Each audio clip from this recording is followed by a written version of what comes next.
안녕하십니까. 혼란한 정치 시사 이야기를 30년 정치부 기자의 촉으로 술술 풀어보는 송국근의 혼술입니다. 오늘 3월 28일 토요일입니다. 그제 21대 총선 후보자 등록이 있었죠. 그래서 이 총선 레이스가 본격화됐습니다. 제가 이 총선을 취재한 것이 제가 13대 국회부터 출입을 했으니 14대 국회 때부터 1990년 그때부터 총선 취재를 지금까지 쭉 해왔고, 이번 21대 총선도 이 송국근 혼수를 통해서 여러분들께 소식을 전해드리게 됐습니다.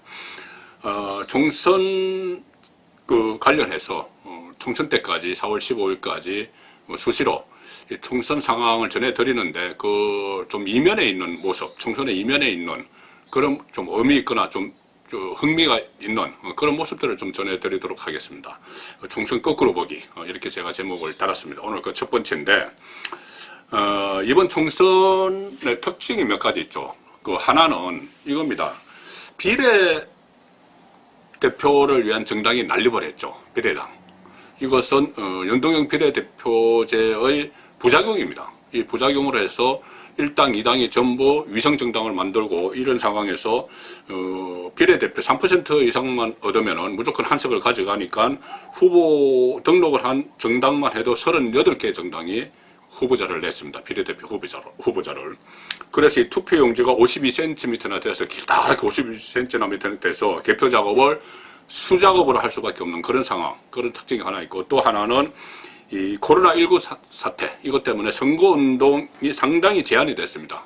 그리고 모든 선거의 이슈, 이런 것을 이 코로나19 사태가 다 빨아들이는 그런 블랙홀이 돼 있죠. 그렇기 때문에 이런 상황에서는 아무래도 이 정권심판론, 이것을 확산시키기 어렵기 때문에 보수 야당이 좀 불리한 형국이 되는, 그리고 집권 세력에 유리한 그런 상황이 지금 조성이 되어 있는 상황입니다. 이것이 특징들인데, 송국근의 혼술이 뽑은 특징 세 번째는, 이거 어떻게 정치차 쪽으로는 이 특징이 가장 뚜렷할지도 모르겠습니다. 자, 20년 만에 박근혜 전 대통령, 선거의 여왕으로 불렸던 박근혜 전 대통령이 없는 선거가 됐습니다. 자, 여러 가지 몇 차례 우여곡절은 있었습니다. 우선 이 박근혜 전 대통령이 선거의 여왕으로 불렸는데, 이것은 총선뿐이 아니고 또 지방선거, 재보궐선거, 대선, 물론 대선에서 한 번 당내 경선에서 이명박 전 대통령에게 진 적이 있지만, 나머지 선거는 전부 본인 선거도 다 승리를 하고, 본인이 이끌었던 선거도 모조리 다 이겼기 때문에 선거의 여왕, 이런 호칭이 붙었죠. 자, 박근혜 전 대통령이 국회에 처음 입문한 것은 1998년입니다. 그때 1998년에 입문을 했는데, 그때 15대 국회 때였습니다. 중간에 입문을 했습니다. 중간에 그때 대구 달성에서 보궐선거가 있었죠. 그 보궐선거가 있었는데, 그 시점이 김대중 정권 시대입니다. 김대중 대통령 시절이죠. 그래서 김대중 대통령이 이른바 동진정책, 그래서 대구에 여당 국회의원, 다 진보 정당의 국회의원을 만들기 위해서 그 보궐선거에 엄삼탁 후보를 내세웠죠. 군 출신 엄삼탁 후보를 국정기조실장했던 엄삼탁 후보를 내세워서 대대적인 물량 공천을 펼쳤습니다. 이 달성 보궐선거에서 한 석을 차지해서 교두보를 확보하기 위해서. 거기에 박근혜 당시 후보가 보수 야당 후보로 차출이 됐죠. 그런데 거기서 대대적인 물량 공천을 펼친 엄삼탁 후보를 꺾었습니다. 꺾어서 그때부터 선거의 여왕 자질을 보이기 시작을 한 거죠. 그 다음에 16대 총선이 2000년에 있었는데, 이때는 이해창 총재 시절입니다. 이해창 총재 한나라당, 그때 박근혜 의원은 한나라당 부총재였습니다. 부총재로서 선거에 좀 일조를 했고, 그 16대 총선이 끝나고 2002년에는 이해창 총재의 제왕적 당 운영, 이것을 지적을 하면서 한국미래연합을 창당을 해서 따로 나갔다가 다시 복귀한 그런 전력이 있었죠.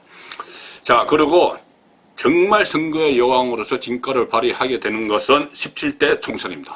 2004년이죠. 그때 노무현 정권 때인데, 노무현 전 대통령 탄핵 역풍이 불어서 정권 심판론이 아니고 야당 심판론, 보수 야당 심판론, 이것이 열풍이 불었습니다. 그래서 완전히 전멸을 할 것이다. 한나라당, 그 당시 한나라당이 완전히 완패할 것이라는 분위기였는데, 그때 박근혜 의원이 당 대표를 맡아서 구원투수로 나섭니다. 구원투수로 나서서 아시다시피 여의도 당사, 좀 어리어리한 당사였죠. 국회 앞에. 그거 딱 팔고 천막 당사를 칩니다. 여의도에 천막 당사를 쳐서 그때 저도 뭐 그때 출입을 했는데 풍찬 노숙을 하는 그런 모습을 보이면서, 반성하는 모습을 보이면서 선거에 임해서 121석, 좀 100석도 어림없다, 뭐 80석, 70석 이야기 나왔는데 121석을 확보를 했습니다. 그런 저력을 발휘를 했죠. 자, 그 이후에 그 다음에 18대 총선 2008년, 이때는 정말 박근혜의 개인기 그대로 발휘가 됐죠. 그때 이명박 정권 때인데 친이계가 공천을 주도를 하면서 친박계가 학살당했습니다. 공천에서 거의 다 낙천을 했죠. 그때 박근혜 의원이 이렇게 이야기합니다. 나도 쏟고 국민도 쏟았다. 공천에서. 살아서 돌아오라. 이 단 두 마디가 엄청난 위력을 나타내죠. 그래서 그때 친박계가 이 한나라당을 떠나서 양갈래로 출마를 하는데, 하나는 정당 형태의 친박연대, 서총원 의원이 이끌었죠. 그리고 친박 무소속 연대, 이것은 김무성 의원이 이끌었습니다. 이때 친박연대가 무려 14명, 친박 무소속 연대가 16명의 당선자를 내놓은 기염을 토했죠. 자, 그리고 또 한 번 다음 총선, 19대 총선에서 박근혜의 위력이 다시 나옵니다. 어떻게 되냐면은, 그때 이명박 정부 말기죠. 이명박 정부 말기에 이 집권당인 한나라당, 보수 한나라당의 비상이 걸렸습니다. 그 전해 2011년 11.6 서울시장 보궐선거에서 박원순 시장이 이기면서 민주당에서 서울시장 자리를 가져갔죠. 그 책임을 지고 이 홍준표 대표 체제가 와해가 됐습니다. 당시 홍준표 대표, 유승민 최고위원 이렇게 쭉 있었는데, 그 체제가 책임을 지고 와해가 됐고, 그 자리에 박근혜 비대위원장이 딱 들어 앉았습니다. 박근혜 비대위원장은 당장 당명을 한나라당에서 새누리당으로 당명 바꾸고, 본인이 선거에 적극적으로 이 지원 요소에 맞서면서 그 위기 속에서 무려 152석을 가져갔습니다. 과반수를 확보를 했죠. 엄청난 활약을 보였었습니다. 자, 그리고 4년 전 20대 총선 때, 그때는 현직 대통령이니 본선에는 관여를 못했죠. 본선에 관여하면 큰일 나죠. 그런데 공천 과정에서 진박을 공천을 하면서 유승민, 배신의 정치를 언급한 유승민 그 의원 같은 경우는 또 공천에서 배제하고, 이런 식으로 공천에서 상당히 역할을 했지만, 어쨌든 4년 전에는 본선에서는 관여를 하지 않았습니다. 자, 이번 21대 총선 두 차례 영향을 미칠 뻔했습니다. 그 결과는 좀 희미해졌습니다. 자, 첫 번째, 이 총선을 앞두고 계속 한 2년 동안 박근혜 변수가 거론이 됐죠. 이번 총선에서 진보 그 정권이 위기에 빠지면은, 지금 구치소에 있는 박근혜 전 대통령을 석방을 한다. 그 석방을 하면은 이 친박 또 비박, 이것이 보수가 다시 갈라져서 탄핵 책임론을 놓고 또 보수가 분열을 할 것이다. 그렇기 때문에 총선 전에 박근혜 전 대통령을 석방을 할 것이다. 뭐 형집행 정지든 뭐 빨리 대법원 확정 판결에서 사면을 하든, 그런 예측이 많았었는데 현실화되지 못했죠. 뭐 여러 가지 이유가 있습니다. 뭐 가령 이 박근혜 전 대통령 석방을 하면은 문재인 정권의 열성 지지자들이 반발을 하기 때문에 뭐 그렇게 하지 않았다, 이런 분석이 있고, 또 하나는 박근혜 전 대통령 석방하지 않아도 뭐 보수가 분열되어 있는데 굳이 석방할 필요 없다, 뭐 그런 이야기도 있습니다. 어쨌든 박근혜 변수, 그 변수는 현실화되지 못했습니다. 자, 그런데 그 와중에 옥중에 있으면서도 박근혜 전 대통령이 선거의 여왕이 다시 될지 모른다는 분석이 얼마 전에 나왔었죠. 옥중 메시지를 유영하 변호사를 통해서 내놨습니다. 그때 보수가 분열이 되어 있을 때 문재인 정권의 실정을 지적을 하면서 거대 야당을 중심으로 태극기를 든 분들이 힘을 합쳐라, 이렇게 이야기를 했습니다. 거대 야당, 미래통합당이죠. 중심으로 태극기 세력, 뭐 조원진, 홍문종 이런 사람들이 힘을 합쳐라 이런 메시지를 냈는데 안 먹혔습니다. 지금 한교안 대표는 거기에 대해서 환영을 했지만은 그 이후에도 제도권 안에 있는 친박 세력이 그 메시지를 외면을 했습니다. 조원진 매주 주말 태극기를 들고 나왔던 우리 공화당의 조원진 대표는 별도 후보들을 냈습니다. 우리 공화당 비례대표 후보들.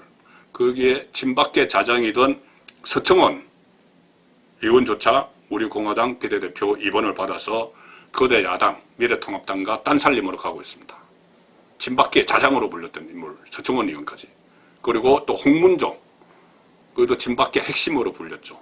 그런데 여기도 조원진 의원과 같이 하다가 지금은 떨어져서 친박신당이라는 별도 당을 만들어서 후보도 내고 선거운동을 따로 하고 있습니다. 거대 야당을 중심으로 뭉쳐라. 이것에 대해서 거역한 것이죠.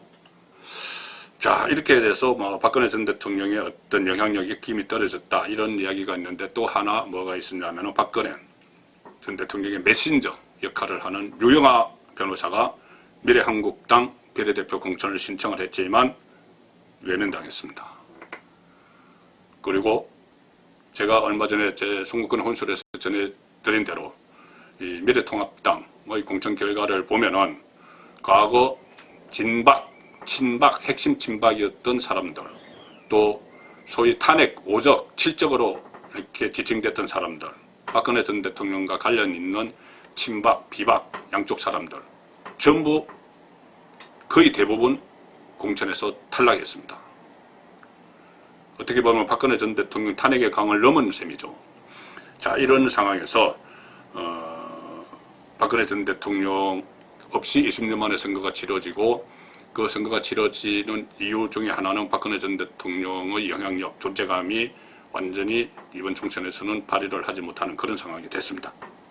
그렇다면은 누가 새로운 인물이 선거의 달인 노릇 등극을 할 수 있을까? 이 부분을 한번 짚어봤는데 일단 이름이 떠오르는 사람들은 한교안 대표나 또 이번에 총괄 비대위원장으로 결국은 영입한 김종인, 저는 김종인 비대위원장의 역할에 대해서 회의적이라는 말씀을 드린 적이 있습니다만 어쨌든 김종인 직전 선거의 적장이었죠. 직전 선거, 이 4년 전 선거에서 민주당을 이끌었던 김종인, 또는 또 더불어민주당을 총괄하는 이해찬 대표, 또 종로 출마해서 공동선대위원장을 맡고 있는 이낙연 전 총리, 이렇게 몇 사람이 떠오르지만 결국에는 아마 개인기로 이 전체 선거 분위기 판을 바꿀 수 있는 그런 인물들은 없다고 봅니다. 지금 현재로는 거의 없다고 봅니다. 그 인물들은 과거 삼김, 김영삼, 김대중, 김종필, 삼김 시대가 시초가 되었고 그것이 아마 박근혜 전 대통령에 이르러서 마지막 정치인 개인기로 카리스마로 선거를 좌지우지하는 그런 인물은 박근혜 전 대통령이 마지막이 아니었을까 그런 생각이 들면서 또 한편으로는 박근혜 전 대통령이 용역의 세월을 보내고 있는데 상당히 안 좋죠. 그런 세월을 보내고 있는데 정치적으로도 이번 21대 총선을 계기로 해서 정치적으로도 저물고 있는 그런 모습이 보입니다. 송국근의 혼술 총선 거꾸로 보기 1편이었습니다.